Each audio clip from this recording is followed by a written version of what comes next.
అమ్మా నాన్న అనాథ ఆశ్రమంలో ఆశ్రయం పొందుతున్న ఇద్దరు అభాగ్యులకు సేవాశ్రమ సిబ్బంది కౌన్సిలింగ్ అందించి సొంత గూటికి చేర్చారు.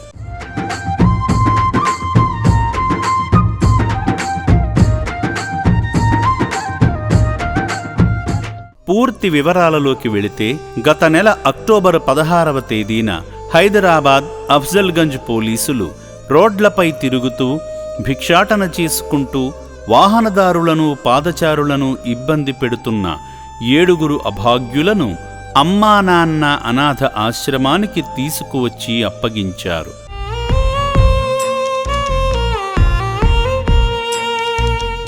నా పేరు ఆదిల్ అహ్మద్. మా CI sir Ravi sir, SI sir Niranjan sir, మేము అఫ్జల్గంజ్ పిఎస్ అఫ్జల్గంజ్ ఏరియా నుంచి తీసుకొచ్చినాం ఈ అనాథాశ్రమంకి. అందులో ఉన్న ఈ నిర్భాగ్యుడే శైలు. అతనితో పాటు ఆశ్రమానికి చేరిన మరో అభాగ్యురాలు కూడా అప్పటి నుండి రక్షణాలయంలోనే చికిత్స తీసుకుంటూ ఆశ్రయం పొందుతున్నారు.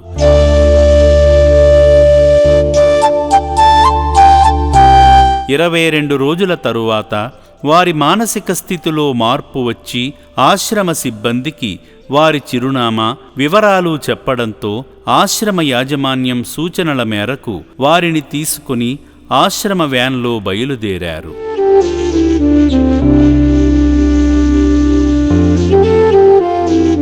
ఆశ్రమ సిబ్బంది వారు చెప్పిన వివరాల ప్రకారం హైదరాబాద్ అజంపురా చమన్కు తీసుకువెళ్లారు.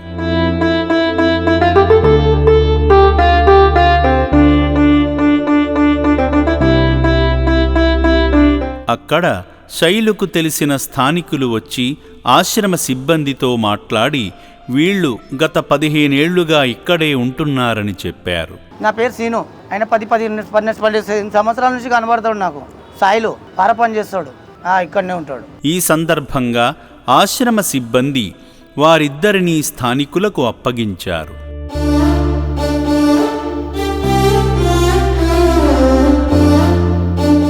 మతిస్థిమితం కోల్పోయిన వారికి మెరుగైన చికిత్స అందిస్తూ వారిని మామూలు మనుషులుగా చేసి సొంత గూటికి చేరుస్తూనే ఇలా సమాజంలో దుర్వ్యసనాలకు లోనై రోడ్లపై భిక్షాటన చేస్తున్న వారికి కౌన్సిలింగ్ ఇస్తూ తిరిగి సాధారణ మనుషుల్లా మార్చి ఎందరో అభాగ్యుల జీవితాలలో వెలుగులు నింపుతుంది అమ్మా నాన్న అనాథ ఆశ్రమం.